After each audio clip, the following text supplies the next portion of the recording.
Alice, je commençais juste un peu à introduire cette conférence et si ça tenait qu'à moi, là, maintenant, tout de suite, en tout bien, tout honneur, je vous ferai une déclaration d'amour littéraire. Parce que vraiment, que ça soit pour ce livre-là, cet essai, ce que je disais au public, que moi j'ai vécu comme une conversation, parce que ce que vous y racontez résonne tellement, cette marginalisation des femmes dans le roman résonne tellement et nous pousse à en réenvisager, comme vous l'avez fait, toutes nos lectures et tous les personnages qu'on a traversés, enfin tous les personnages qu'on a croisés depuis notre enfance dans les livres.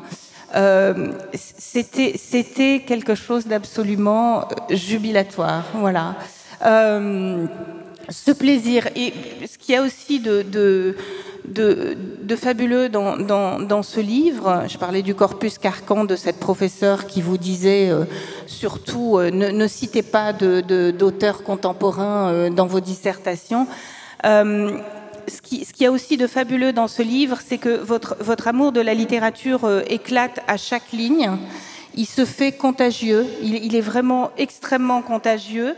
Dans ce drôle de livre, et comme je disais, on en est même à guetter les notes en bas de page parce que moi, elles m'ont fait rire, quoi. Vraiment, elles m'ont fait rire. Et au fil du chapitre, vous disséquez aussi l'art du roman, vous en pointez les impasses et l'incapacité des auteurs occidentaux à s'intéresser aux autres qui ne sont pas leurs semblables. Et là, vous nous ouvrez aussi des pistes extraordinaires. Voilà. Et en fait, le plaisir immense qu'on prend à lire toute une moitié du monde, il n'est pas nouveau pour vos lecteurs, parce qu'on avait eu absolument le même plaisir à lire vos livres précédents, qu'il s'agisse de Sombre Dimanche, qui était paru en 2013 et pour lequel vous aviez eu le prix du livre inter. Et Sombre Dimanche s'attachait à 3 générations de Hongrois qui étaient meurtris par l'histoire. Et puis, bien sûr, il y a eu ensuite L'art de perdre chez Flammarion, qui a été récompensé du... Pardon ? J'ai pas compris. Quoi ? J'ai pas compris, monsieur. Merci, monsieur. On va poser les questions. J'introduis juste pour tout le monde rapido et je vous assure que je vais poser les questions tout de suite. Oui, mais alors, comme c'est pas nous qui faisons la régisson... Qu'est-ce qu'il y a ? Le micro est trop fort. Alors, attendez, je vais essayer un autre micro. Est-ce que vous m'entendez ? Non. Est-ce que vous m'entendez mieux avec ce micro ? En fait, c'est trop fort, apparemment. Ah, c'est trop fort. Bon. C'est bon ? D'accord. OK. Je finis juste donc sur l'art de perdre. Là encore, 3 générations de Kabyles emportées par l'histoire en Algérie et en France. Et comme nous sommes à Blois et que nous sommes au rendez-vous de l'histoire et que vous êtes l'invité d'honneur du Salon du Livre, je vais commencer d'abord par vous poser quelques questions sur votre rapport à l'histoire et ensuite on parlera de toute une moitié du monde. Et la première question que je voulais vous poser, c'est est-ce que vous considérez Sombre Dimanche et L'art de perdre comme des romans historiques ?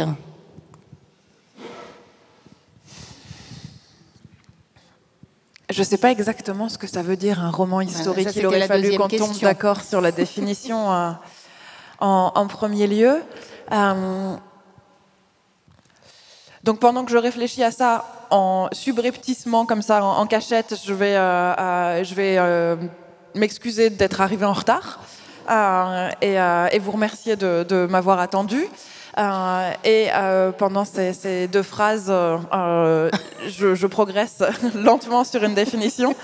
Non, ce que je peux dire, c'est que Sombre Dimanche et, je pense, L'art de perdre encore plus, c'est des romans qui sont vraiment appuyés sur les travaux des historiens et qui n'auraient pas pu naître s'il n'y avait pas eu dans les terreaux multiples dont peut naître un livre, s'il n'y avait pas eu les travaux à la fois colossaux et minutieux d'historiens et d'historiennes, de sociologues aussi pour L'art de perdre. Ça a été quelque chose de très important.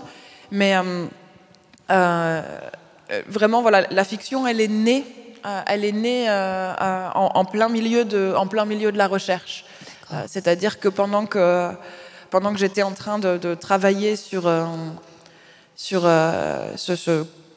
ces textes scientifiques, en fait, et ce qui devait normalement être une phase pour moi détachée de l'écriture, un premier temps, et en réalité, j'ai commencé à écrire dans les marges des livres d'histoire pendant que je faisais mes recherches, parce que je voyais des matériaux partout, et je voyais des personnages naître dans ce qui m'était raconté par les historiens et historiennes. Et à un moment donné, j'ai pensé même que si tout le monde lisait les livres que j'avais lus avec le même appétit imaginatif, alors j'aurais même pas besoin d'écrire un roman. Si tout le monde lisait les historiens en lisant à la fois le texte scientifique produit et en se laissant aller à rêver dans les marges à qu'est-ce que ça voulait dire si on imaginait en permanence les radicelles d'existence et les dialogues et les sensations et les heures de vie que ça voulait dire, alors tout était déjà là. Et quels sont les textes d'histoire justement des historiens qui vous ont le plus marqué, par exemple pour Sombre Dimanche, sur la Hongrie, ceux d'où partait, qui permettaient à votre imagination de s'envoler? Pour la Hongrie, c'était différent. D'abord, et je m'en excuse, mais tout simplement, c'est beaucoup plus vieux. Ouais. Et donc, mes souvenirs de mes sources sont moins clairs. Également, à l'époque, je lisais en partie en hongrois, qui est une langue que j'ai perdue depuis que j'ai arrêté de la pratiquer, mais donc une partie de mes sources était directement en hongrois. Parce que vous habitiez à Budapest. Oui, j'habitais à Budapest. Et en fait, c'est des choses que j'ai pas emmenées avec moi ensuite. Et donc, à part François Feiteux, qui est la seule personne dont le nom soit resté, c'était aussi... Et ça a été beaucoup de collectes. Pour Sombre Dimanche, contrairement à L'Art de perdre, où vraiment je me suis appuyée sur des ouvrages, en fait, et notamment sur les travaux de Sylvie Thénault. Quand j'écrivais Sombre Dimanche, j'ai beaucoup fait de recueils de paroles dans un cercle assez restreint, finalement, auprès de mes amis, auprès de mes collègues à l'université de Budapest, à qui je disais, j'ai lu quelque chose sur... est-ce que ça t'est familier? Est-ce que quelqu'un de ta famille a connu ça?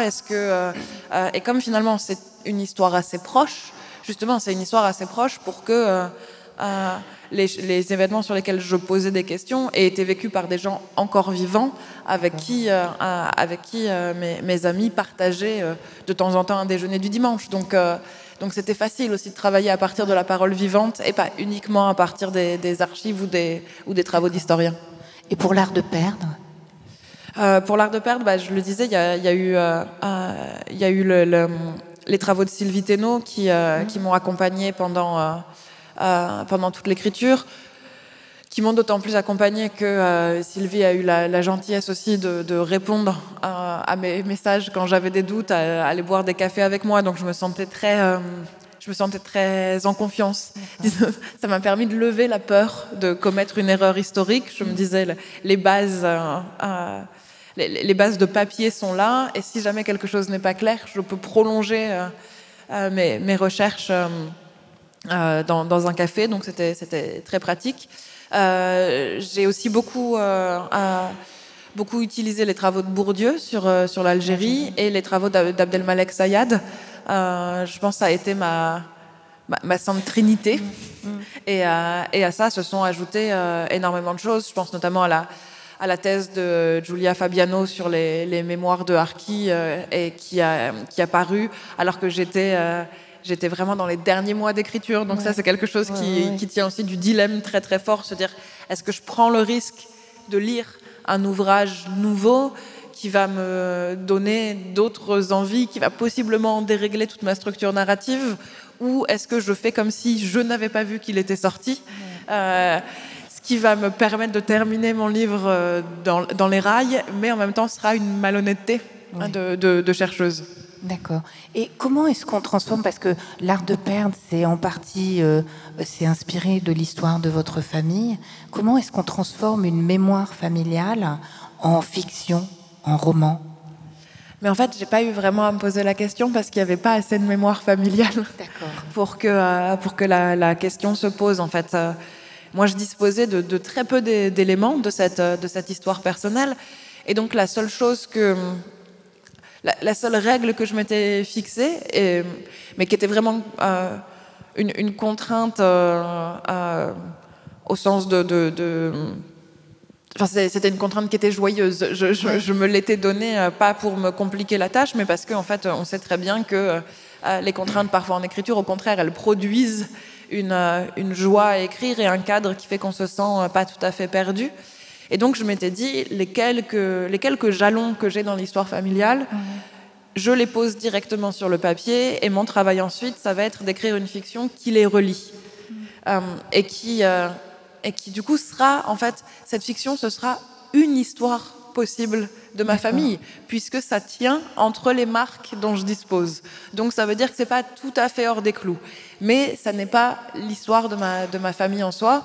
Et donc, finalement, la question était plus comment on transforme en fiction le produit de recherche, et comment on fait pour que de matériaux composites en fait assez différents, puisque justement, j'arrive pas du tout avec la même matière de base quand j'ai une histoire familiale sur laquelle justement il est impossible de faire des recherches additionnelles. C'est ça pour moi, c'est ça la grosse différence. Quand je disais Sylvie Thénault, je pouvais la contacter, je pouvais poser des questions, elle me redirigeait vers certains de ses collègues, etc.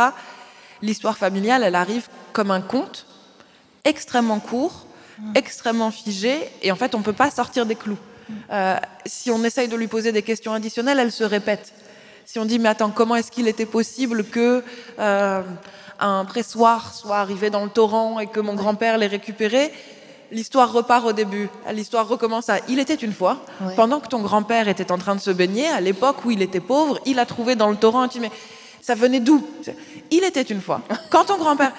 Et donc il faut faire avec cette matière qui est très très particulière. Et évidemment, ça donne pas les mêmes types de récits que quand on se retrouve avec une page qui nous dit voilà, en fait 80% des personnes qui travaillaient faisaient ceci, 80%, ce qui est beaucoup plus libre, mais en même temps qui est dans cette liberté, ça pourrait ne rien devenir. Alors que le conte de l'histoire familiale, il a déjà une patte. On a déjà envie de le traiter comme un bout de roman. D'accord. On dit souvent que l'histoire est écrite du côté des vainqueurs, du côté du vainqueur. Est-ce que vous avez eu ce sentiment-là en écrivant sur les harkis? Et comment est-ce que vous avez fait pour l'écrire de ce côté-là aussi, du côté des vaincus, je veux dire? En fait, je pense que ce qui est intéressant et d'un autre côté absolument terrifiant et très frustrant quand je travaillais sur ce sujet-là, c'est que l'histoire, elle est des deux côtés de la Méditerranée, écrite par les vainqueurs. Ce ne sont pas les mêmes, donc ce ne sont pas les mêmes histoires, mais d'un côté comme de l'autre, il n'y a pas de place pour les anciens harkis et leurs familles, leurs descendants, etc. C'est-à-dire que d'un côté comme de l'autre, il manque pile le bout sur lequel je voulais écrire. Ou alors, quand ce morceau-là apparaît, il apparaît pour le coup, là aussi, uniquement dans un discours figé qui n'a pas le charme des contes de ma famille, mais qui a la même rigidité et la même absence de questionnement. C'est-à-dire, du côté algérien, les harkis sont des rats, des traîtres, des apostats. Et en fait, quand on creuse un peu les discours officiels, il y a quasiment pas de politique attachée à ça, c'est-à-dire ils ont fait ça parce qu'ils sont méchants. y a une psychologie très simple, très hollywoodienne, quoi. C'est les grands méchants c'est les grands méchants des films d'action, ou c'est les grands méchants dans les pièces de Shakespeare. C'est ces gens qui tuent par plaisir, qui trahissent par vice, etc. Et qui vont le refaire encore et encore et encore. Une partie des discours officiels en Algérie, en fait, a tendance à placer sur les descendants de Harki tous les maux qui arrivent au pays aujourd'hui.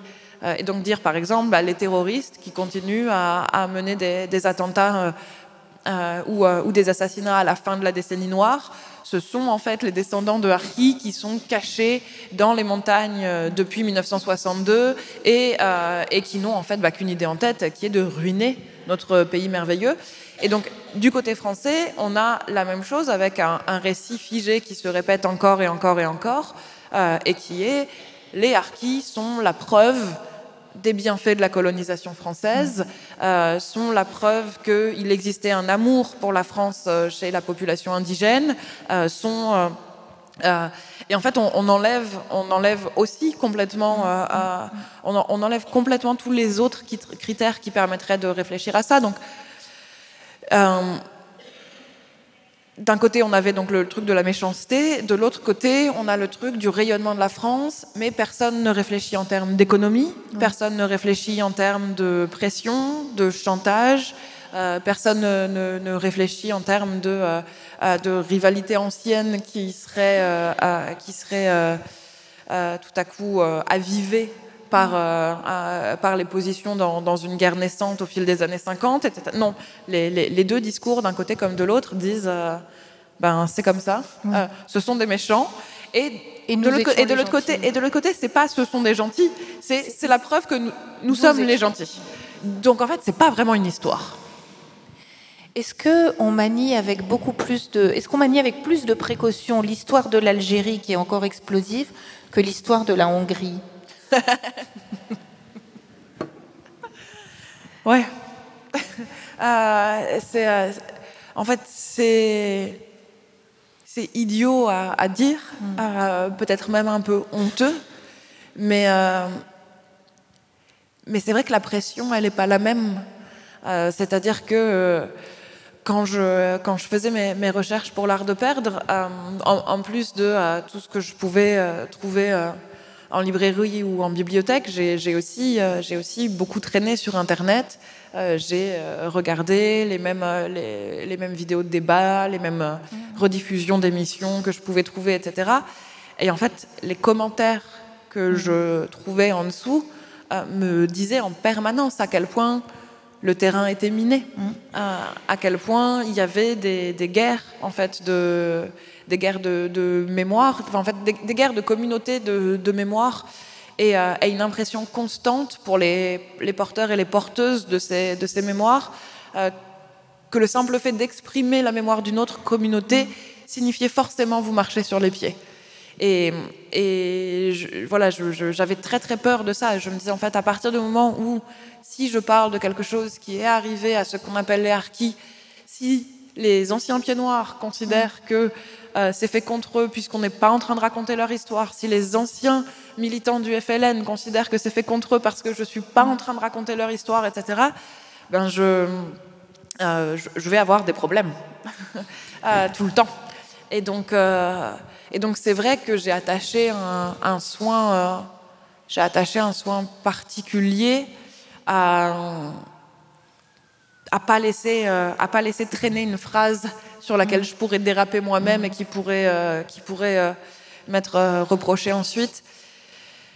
Alors que quand j'écrivais Sombre Dimanche, bien sûr que je faisais attention à ne pas faire d'erreur, mais d'abord je me posais la question, enfin pas la question inverse, mais je me posais une question différente qui était: je pars du principe que mon lectorat français ne connaît rien à ce pays et ne s'y intéresse pas forcément non plus. C'est pas quelque chose. Si vous avez envie de lire de la littérature étrangère, c'est peut-être pas le pays qui vous vient tout de suite à l'idée de je vais lire un truc un peu sympa, exotique, un ailleurs, voyager comme ça. Tiens, la Hongrie. Bah non. Donc donc je me disais, il faut que je présente le pays en même temps que je suis en train d'essayer d'ancrer une histoire dedans. Et donc il faut que je trouve une forme de narration qui permet de donner les clés. Et j'avoue, dans Sombre Dimanche, j'ai fait un peu de folklore, ce que je me permets pas dans l'art de perdre. Il y a quelque chose qui tient un peu plus de la visite guidée en 3 jours de Budapest que vous pouvez faire si vous payez un guide. Mais parce que je cherchais à la fois la forme de séduction qui ferait que les gens auraient envie de passer un roman de 200 ou 300 pages avec une famille hongroise à Budapest tout au long du XXe siècle. Et puis je cherchais une manière de donner des informations qui permettent d'ancrer tout le temps la vie de ces 3 générations dans une histoire extrêmement mouvante. C'était ça. Les 3 générations de la famille Mandy, elles voient passer tellement de régimes politiques différents, avec un discours sur ce qu'est le monde, sur ce qu'est la place de leur pays dans le monde, que j'étais obligée d'en parler, parce que même si c'est des gens qui considèrent qu'ils sont trop petits pour que l'histoire les concerne, en réalité, ça crée des conflits de civilisation au sein d'une maison minuscule. Donc il faut en permanence que je donne les clés pour permettre de raconter ça. Mais est-ce que au-delà de son extraordinaire qualité littéraire, est-ce que le succès de l'art de perdre n'est pas la preuve que cette lutte des mémoires est en train de s'apaiser? Enfin, est-ce que vous avez eu ce sentiment-là, ou au contraire, vous avez eu des réactions qui vous ont laissé penser le contraire? Je ne sais pas si la lutte des mémoires, elle est en train de s'apaiser vraiment. Ce que je me suis dit, moi, c'est que... En revanche, je vivais dans un pays où il y a quand même un immense respect pour ce qu'est la fiction. Oui. Et ça, c'est assez fou. C'est-à-dire, j'ai eu peur, en réalité, quand le roman il est sorti. J'ai eu peur de me retrouver au centre de débats qui seraient violents. J'ai eu peur d'être prise à partie par tous les côtés à la fois. Et la plupart du temps, ce que j'ai observé, c'est que, à partir du moment où on crée une fiction, il y a quand même cette chose qui se passe, et qui est, cette fiction, en fait, elle est posée entre nous, et c'est de ça qu'on parle. On me confond pas, en fait, avec mes personnages. Si je demande, une fois qu'on arrête de faire cette confusion, si je dis Naïma, ça n'est pas moi, et dans ces cas-là, on parle des personnages, voilà, comme quelque chose qui est posé entre nous. Et en fait, c'est possible de pas être d'accord avec eux sans que ça revienne. Sans que ça revienne contre moi. On peut dire, je me souviens d'une très belle rencontre dans une bibliothèque du 18e arrondissement à Paris, où en fait on s'était retrouvés avec des lecteurs et des lectrices qui avaient tous des trajectoires différentes, donc des anciens du FLN, des anciens harkis, des anciens pieds noirs, des descendants d'immigrés qui étaient venus sans aucun rapport avec la guerre. Et puis en fait on discutait de ce qu'avait fait Ali, et on pouvait en parler ensemble. Voilà, et l'ancien militant du FLN disait, moi je pense qu'en fait il a raté sa guerre, et même je trouve ça triste pour lui, parce qu'il aurait eu une meilleure vie, il aurait eu la conscience plus tranquille s'il avait pu se battre, en fait, s'il avait pu se battre pour l'indépendance de l'Algérie, aller dans le sens de l'histoire. J'ai de la peine, j'ai de la peine pour lui, et je me disais, c'est ça en fait que permet la fiction. C'est le fait que ce soit un objet qu'on peut tous tenir à bout de bras, et c'est un petit monde en fait. C'est comme les boules, c'est comme les boules à neige, quoi. Et on peut s'amuser à les renverser. On regarde les flocons tomber, ça nous émeut parfois. Et sur ce monde-là, voilà, tout le monde peut avoir un commentaire, et les lecteurs et les lectrices autant que moi. Et je trouve ça, en fait, j'avoue que j'ai trouvé ça vraiment, j'ai trouvé ça beau, le fait que dans un contexte de guerre des mémoires qui pour moi est pas tout à fait apaisé, je suis pas aussi optimiste que vous, que la fiction elle puisse jouer un rôle qui dit clairement en fait qu'elle n'est pas un discours politique, qu'elle n'est pas un livre d'histoire, qu'elle n'est pas un essai, qu'elle n'est pas le livre de Gérald Darmanin qui écrit des conneries sur l'Algérie et la colonisation de l'Algérie, elle est une petite boule à neige. Oui. Et on a le choix de la regarder pendant des heures. D'accord.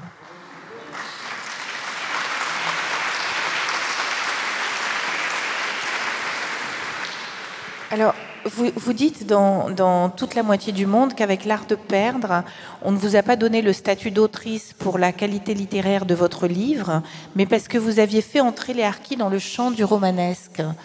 Comment vous l'avez vécu, ça ? En fait, c'est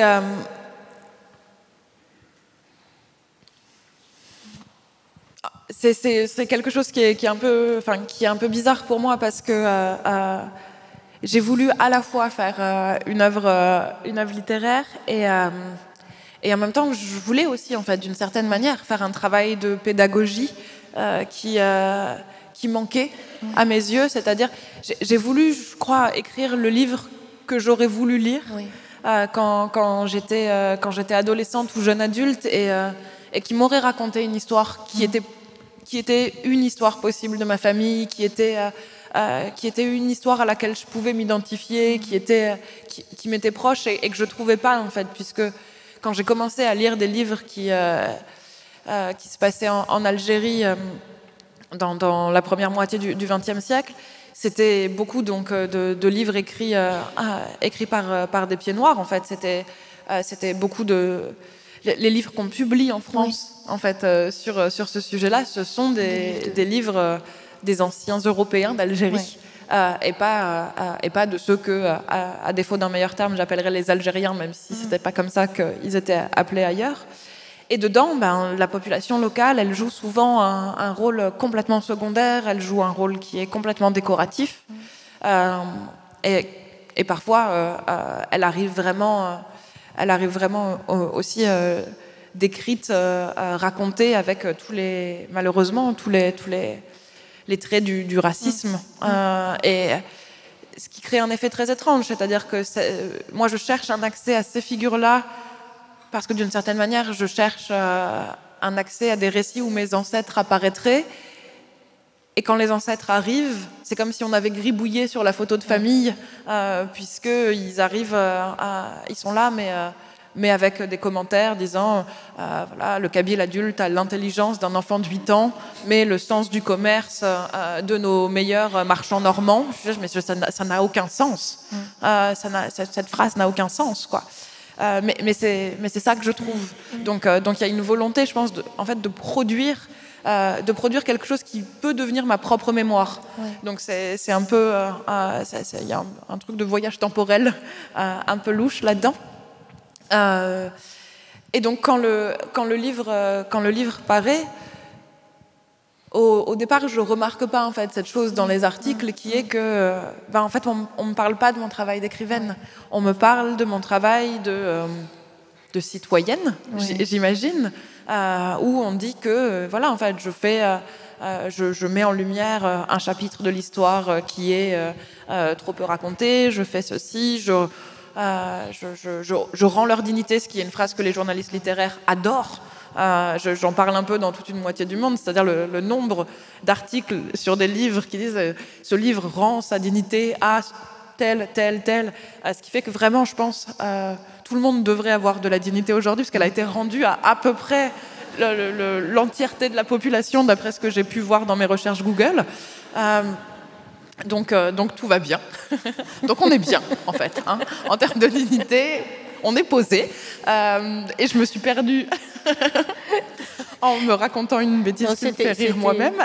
Non, si, je disais, donc voilà, ces articles, en fait, saluent un travail qui est, qui est un travail de vulgarisation des travaux d'historiens. Et ça me va très bien, parce que je voulais faire ça. Mais je voulais faire ça dans une certaine langue, dans une certaine structure narrative.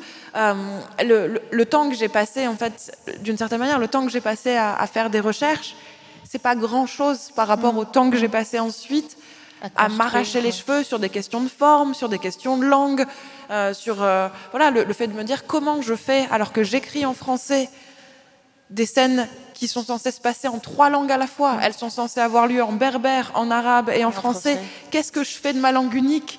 Est-ce que j'essaye de dérégler la syntaxe pour que ça porte des traces de l'arabe, pour que ça porte des traces du kabyle ? Est-ce que j'utilise des expressions qui viennent de ces 2 langues qui sont manquantes, mais problème, la peur du folklore, la peur de la petite expression qui va bien, qui fait « oh là là, voilà, comme c'est exotique ». Et donc voilà, toutes ces questions-là, en fait, sur les 2 ans de l'écriture du livre, en fait, ces questions-là, elles occupent 1 an et demi. Le fait de rendre leur dignité aux harkis, c'est pas... En revanche, c'est pas du tout une question que je me pose en avançant. Je me dis pas comment rendre leur dignité à ces gens. Quel paragraphe leur rendra le mieux leur dignité ? Non, c'est pas comme ça.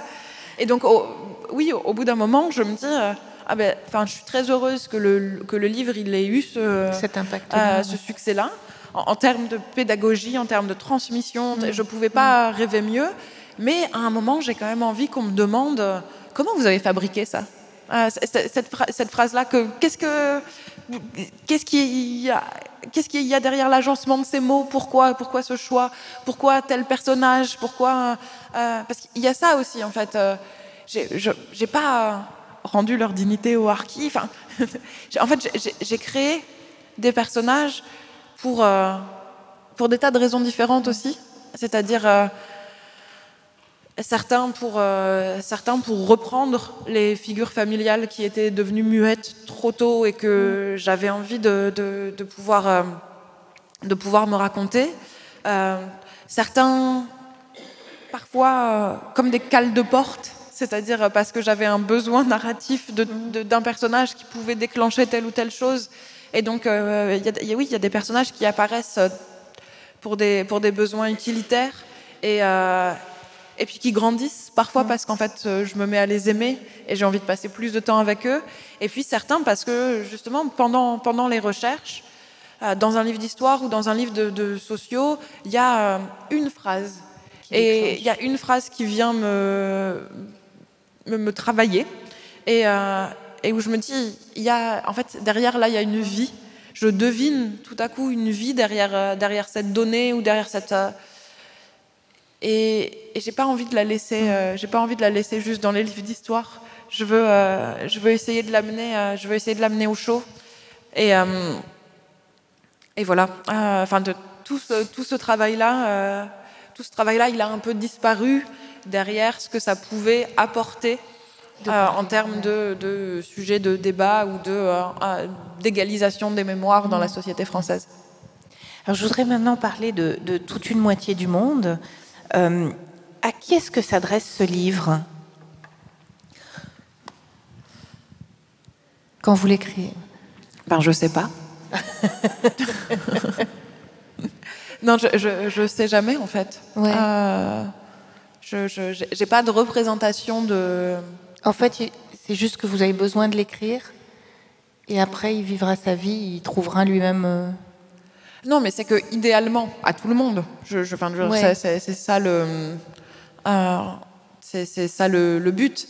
Après, je sais très bien, en fait, ça fait très longtemps que je publie maintenant, Ouais. donc en fait, je sais très bien que mon lectorat, en réalité, c'est pas tout le monde, il est limité par un certain nombre de critères.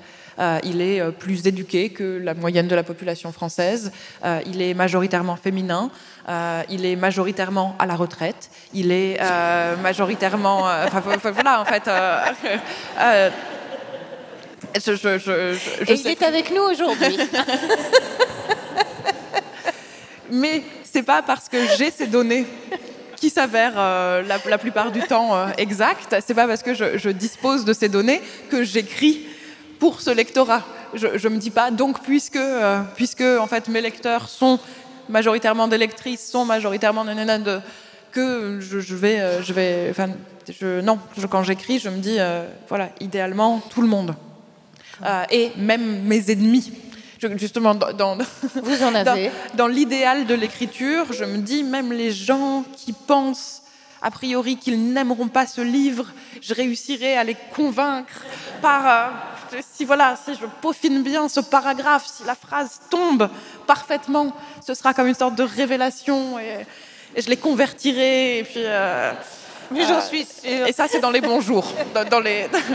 Dans les mauvais jours, je me dis que ça sert à rien d'écrire. Mais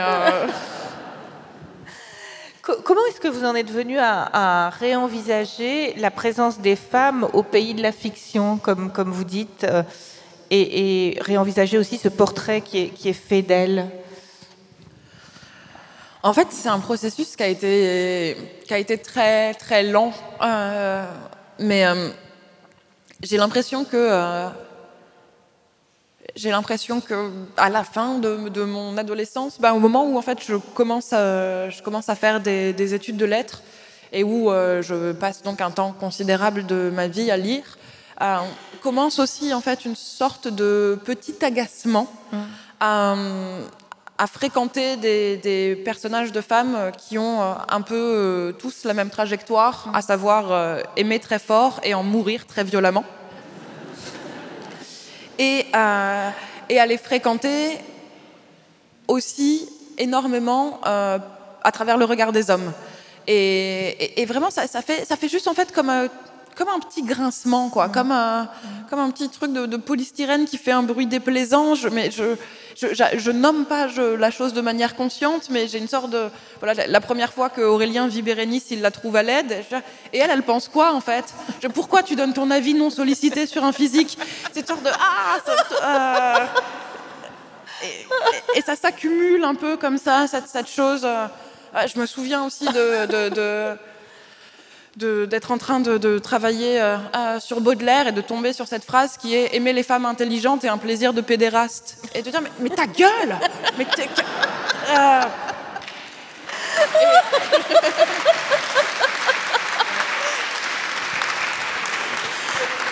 Vous comprenez pourquoi il faut lire le livre, parce que ces éclats de rire-là, vous les avez souvent. Et donc voilà, c'est cette sensation de colère qui monte, d'irritation, qui n'en peut plus, qui fait qu'au bout d'un moment, je me dis mais pourquoi il y a un déplaisir de lecture alors qu'en fait en même temps c'est la chose que je préfère faire dans ma vie, c'est la chose que je veux faire toute ma vie le plus longtemps possible. Et en fait en lisant King Kong Theory de Virginie Despentes, et en lisant donc dans Bad Lieutenant le passage où elle se moque des personnages féminins qui sont vraiment des répétitions en permanence de la même caricature et en fait qui sont créées pour être désirées par les hommes et qui toutes aiment les hommes et mettent en fait toutes leurs billes dans les histoires d'amour et rien ailleurs. Et je me dis mais c'est ça.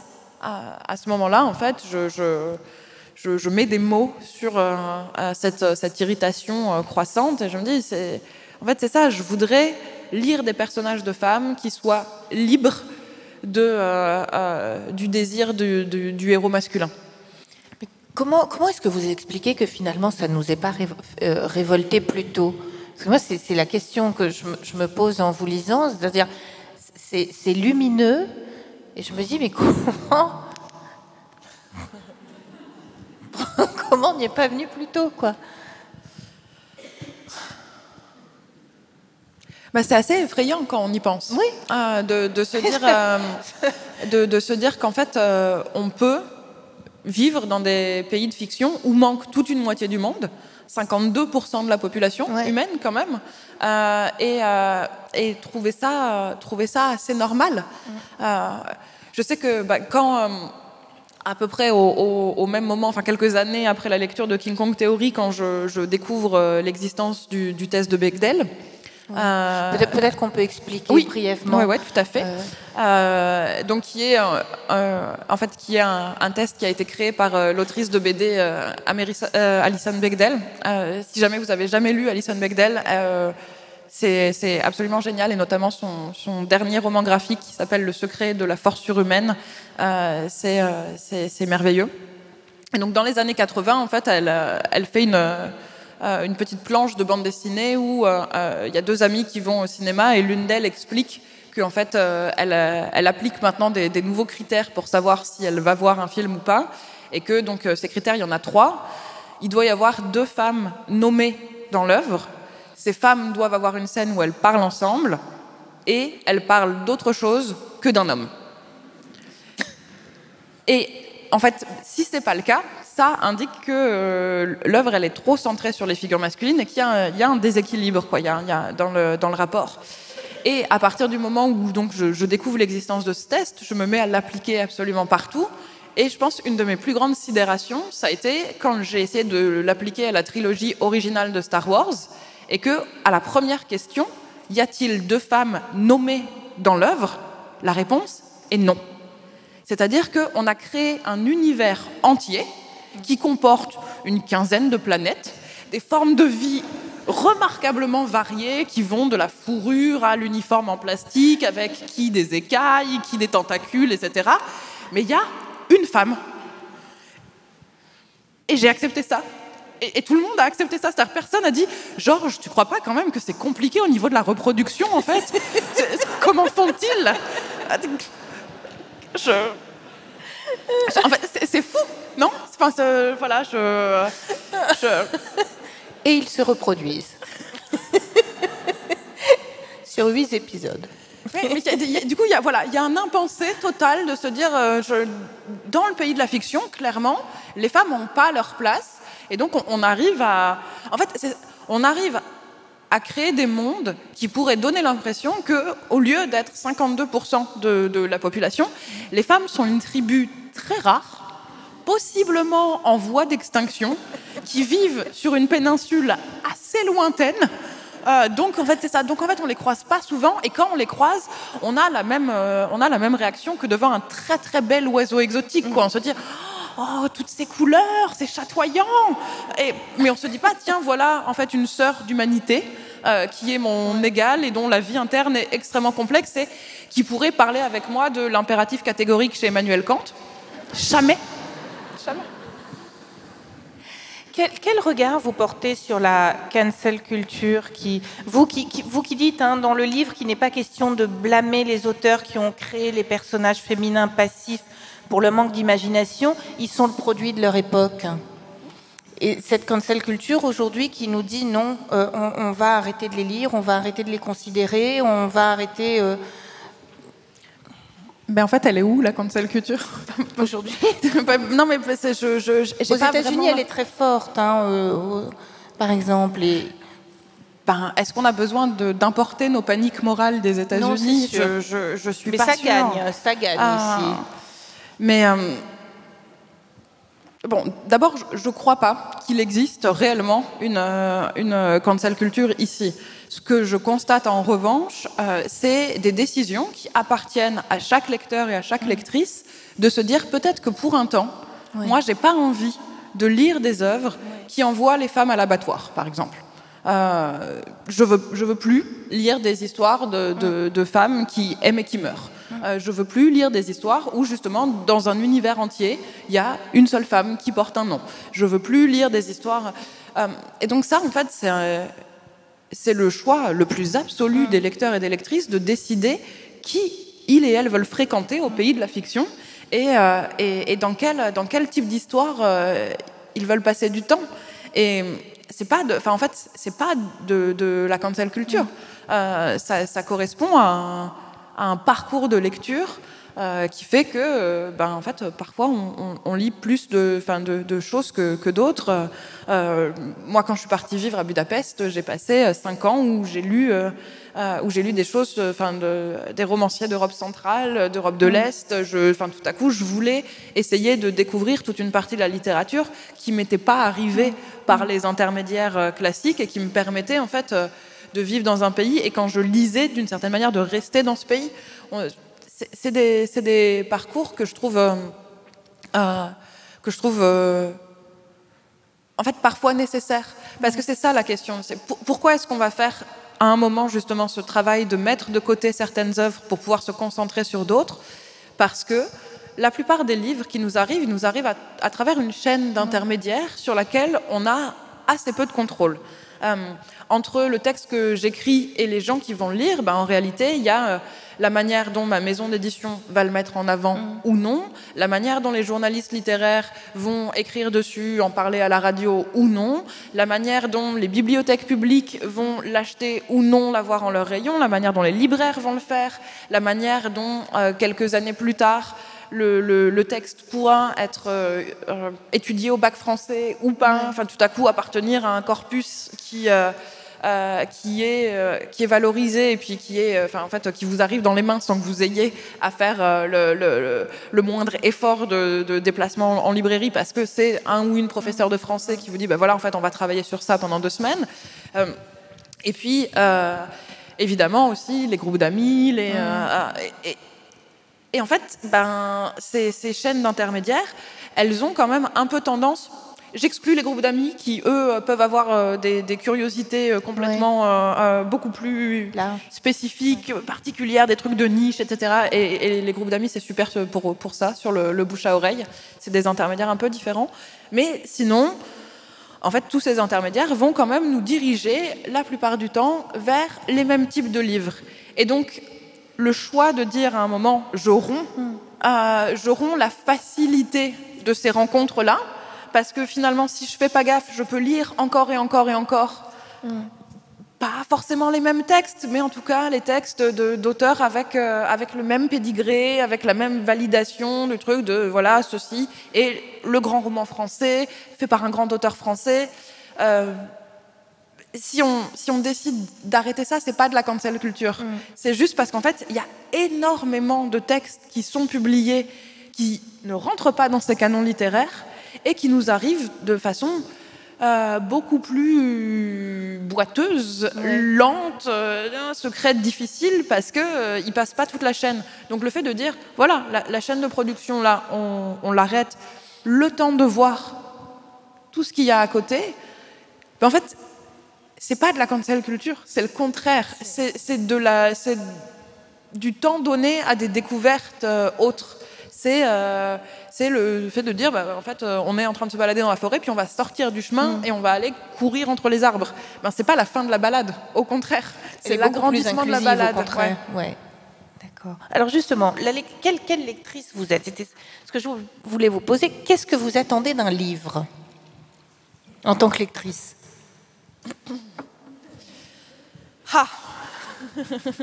Je crois que j'ai écrit un livre sur ça. Non, c'est ce que j'explique dans Toute une moitié du monde. J'ai un rapport qui est double au roman. Je veux à la fois en fait que la lecture de fiction soit des temps d'arrachement au quotidien et des moments où je peux m'extraire d'une forme de répétition dans ma vie qui peut s'avérer ennuyeuse. Et d'un autre côté, je veux aussi que cette traversée de la fiction, elle puisse me raconter quelque chose sur le monde qui est le mien. En fait, que le monde de la fiction me raconte quelque chose sur le monde dans lequel je lis. Et je pense que l'écriture de Toute une moitié du monde, elle part de cette question-là qui est, est-ce que c'est possible d'avancer sur ces deux jambes ou est-ce que les deux sont mutuellement exclusifs, auquel cas j'ai le cul entre deux chaises narratives. Alors je vois l'heure qui tourne et on va passer la parole à la salle, mais je voulais vous poser 2 petites questions, enfin petites non. Vous dites, vous reprenez une citation d'Umberto Eco et vous dites qui dit « Je connais les personnages de fiction mieux que mon père ». Quel serait le personnage de fiction que vous connaîtriez le mieux?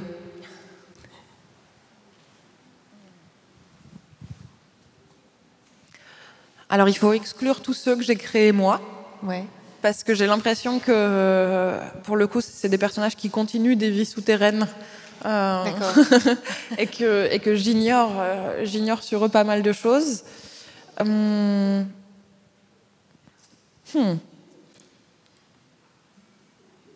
Ouais, c'est dur comme question. Hein. C'est hyper dur. Vous êtes en train de réfléchir, vous, de votre côté aussi. Hein. Quelqu'un a une réponse? Mais pas pour moi, pour vous. Parce qu'elle est magnifique, cette citation d'Umberto Eco, que vous reprenez dans toute une moitié du monde. Elle est absolument splendide, mais... Donc, j'ai vraiment envie de savoir, quelqu'un s'est dit, genre, bien sûr, c'est ce personnage-là, de manière hyper rapide.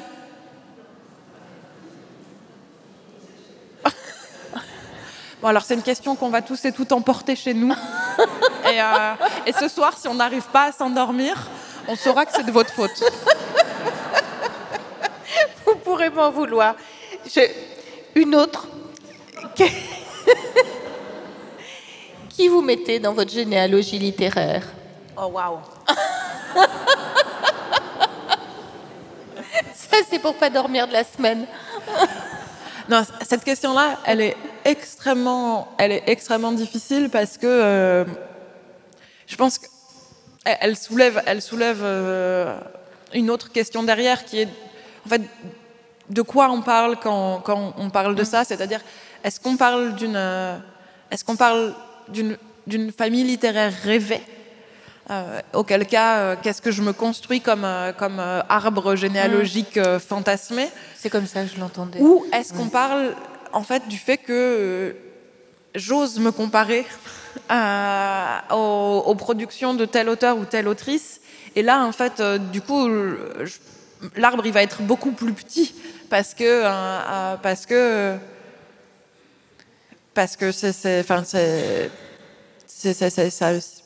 j'ai trop d'humilité pour le faire. Mais je pense notamment Toni Morrison, elle occupe une place énorme dans toute une moitié du monde, et son entretien, c'est un peu la colonne vertébrale du livre. Et donc, si on parle de famille rêvée, clairement, c'est ma manière de me glisser à côté de son fauteuil en disant « j'aimerais que tu m'adoptes ». Et la littérature permet ce genre de relation au-delà de la mort et au-delà de l'Atlantique, de manière assez facile. Mais en fait, ça c'est juste la marque de mon amour absolu pour elle. Et pas le fait que je pense que nos travaux seraient voisins, comparables. Et c'est tout le temps une question.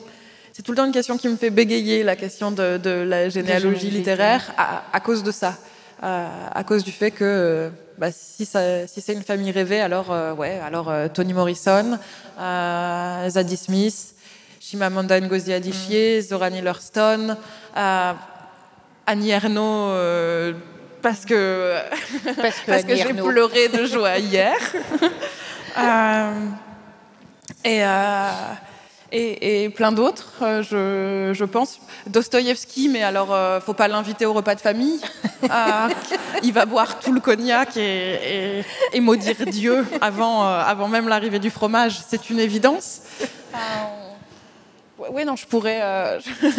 C'est des choses que je fais souvent, les tables rêvées d'écrivains, si on pouvait tous et toutes aller dîner ensemble. D'accord. Merci. On va passer la parole dans la salle. Je crois qu'il y a des micros qui circulent, madame. Merci.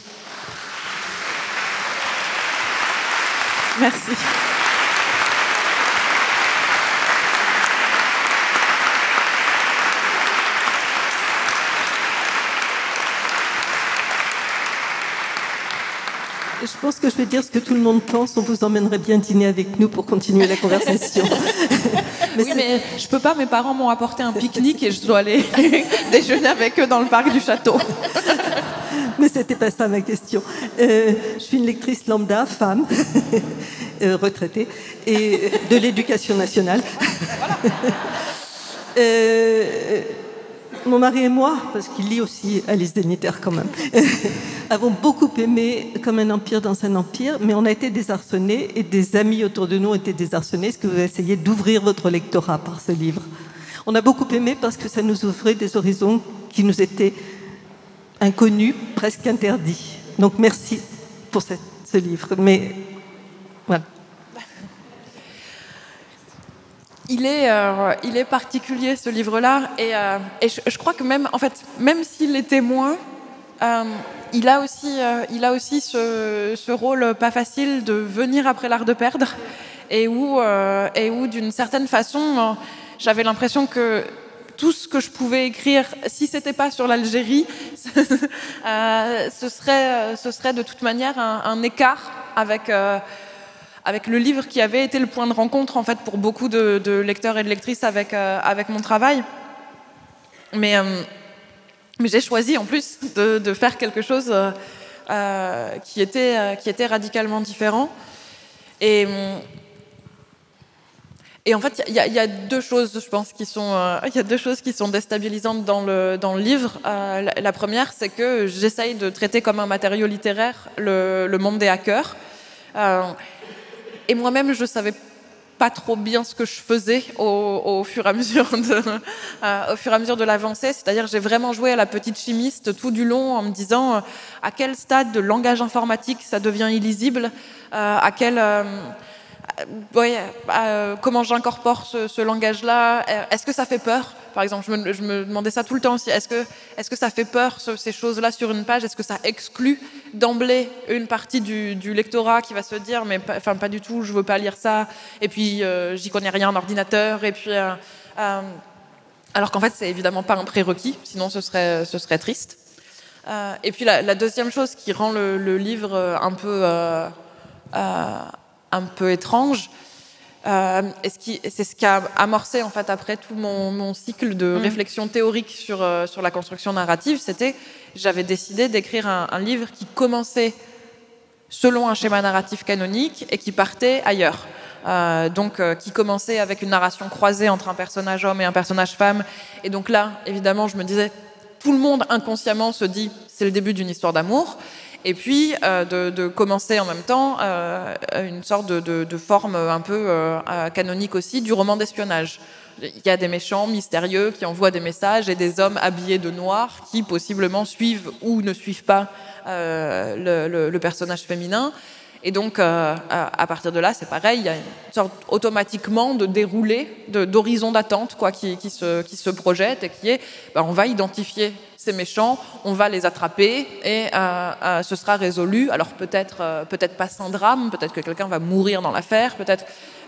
Et sauf qu'en fait, moi, une fois que j'avais posé ces débuts-là, j'arrête les choses. Il n'y a pas d'histoire d'amour, et on n'attrapera jamais les méchants. On ne saura jamais, même s'il y a vraiment des méchants, ou si c'est une construction paranoïaque de elle. Et ce qui était étrange, c'est que je voulais faire ça. C'était exactement ce que je voulais faire.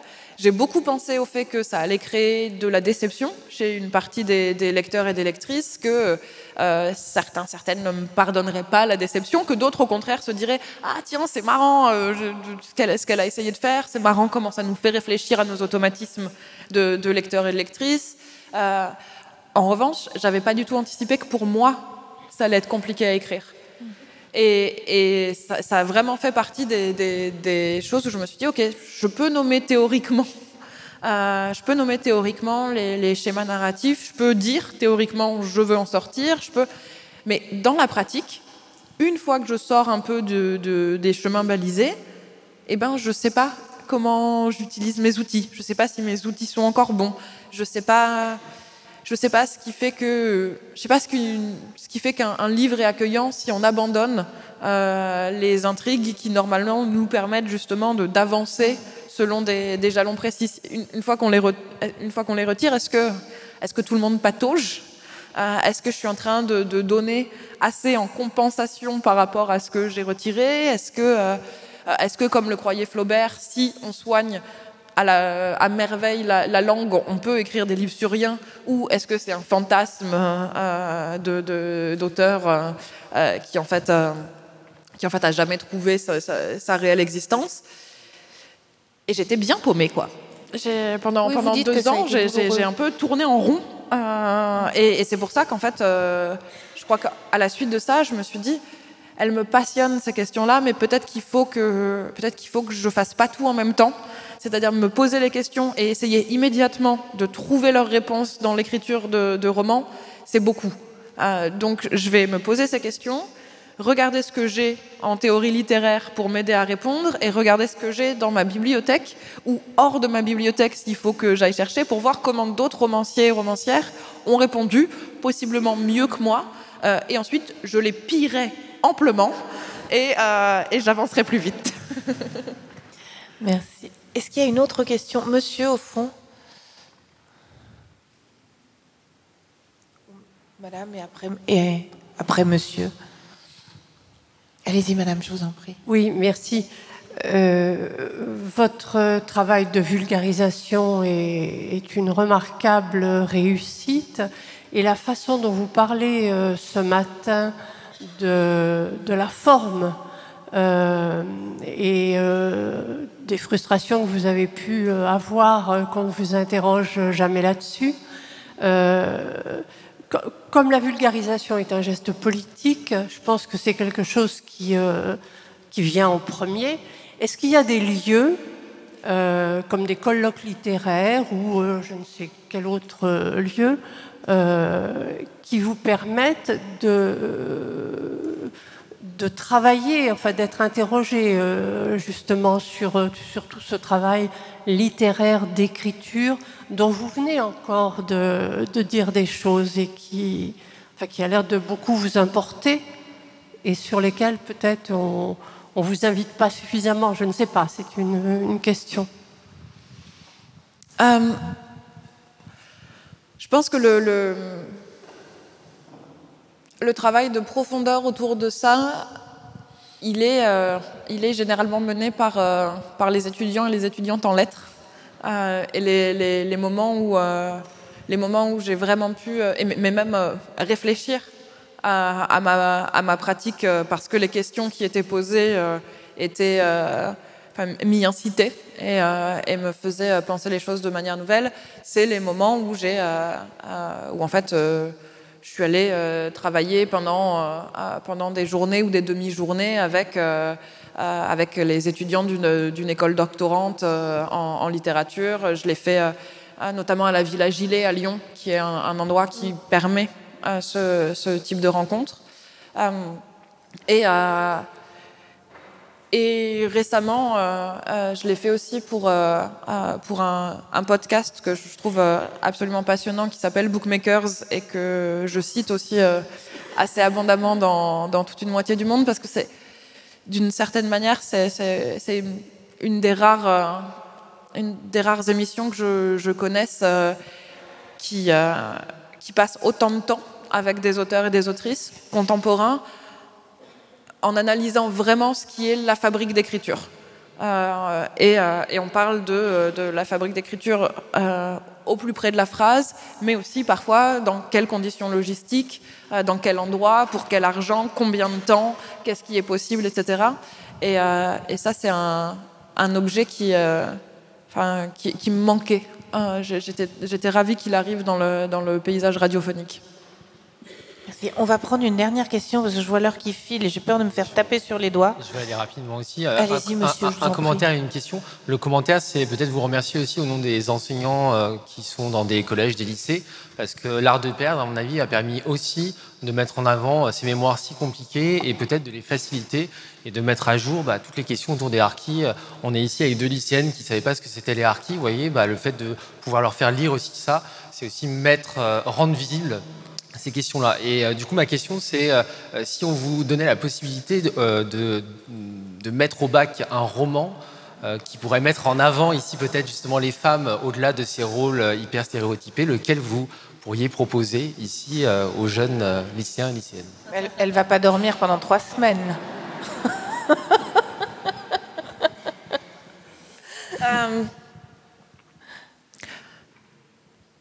Je crois vraiment que c'est très compliqué d'abord de réfléchir à la littérature en termes de Highlander, au sens de « il ne peut en rester qu'un ».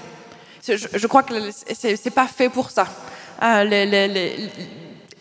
Les livres s'affrontent pas entre eux, où chaque livre meilleur détruisant celui qui est un peu moins bon pour qu'à la fin il reste uniquement. Et sinon d'ailleurs on n'aurait pas du tout de bibliothèque, quoi. Chacun aurait chez lui le livre ultime selon ses critères et on aurait un gain de place remarquable. Mais je peux pas le faire. Déjà, dans toute une moitié du monde, en fait, j'ai dû sélectionner un certain nombre de romans dont je parlais et de romans contenant des personnages de femmes dont je parlais. Et je peux arriver à 4 ou 5, ça va, mais 1, c'est trop difficile. Et donc, si j'ai le droit à plusieurs, La Porte de Magda Sabo, Mais leurs yeux dardaient sur Dieu de Zora Neale Hurston, Sula de Toni Morrison, et est-ce que j'en mets un dernier pour la route? Oui. Et Une année à la campagne de Sue Hubble. Voilà. Merci à tous. Bonne journée.